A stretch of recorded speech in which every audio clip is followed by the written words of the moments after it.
look at gas evolution reactions. So this is a relatively, there's not that many of these. So they occur quite a lot where you'll have some reaction that occurs and produce some gas that evolves off.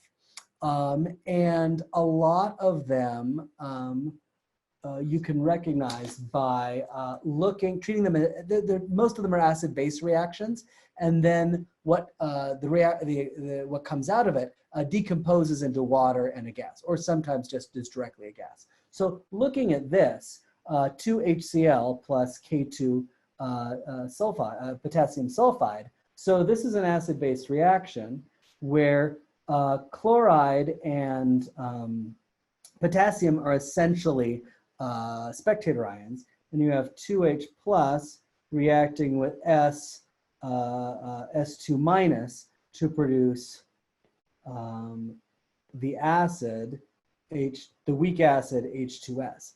And H2S is a gas, so what happens is rather than staying dissolved in the solution, it just bubbles out and goes away. So it's really an acid-base reaction with a product,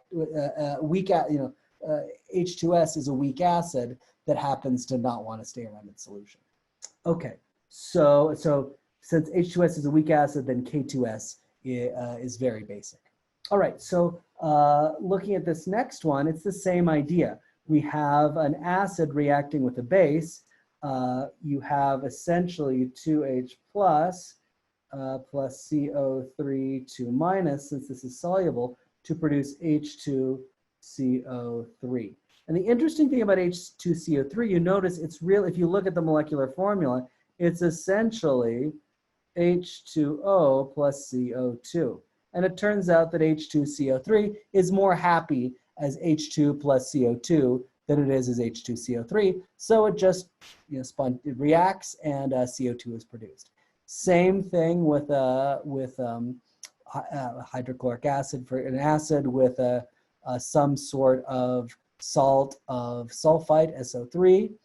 That would produce, notice the product of that would be H2SO3, which is H2O plus SO2. So you get sulfur dioxide being produced. And the same here, when you have ammonium chloride reacting with KOH, what you essentially get out is NH4OH minus and NH4OH, the KOH and the NH4Cl swap their anions. You get NH4OH, which is again NH3 plus H2O. So those are the sorts of things you see in gas evolution reactions. And really, the only thing one would be on the lookout for is something that could decompose to produce a gas. But this is the sort of thing that, again, I wouldn't really test on.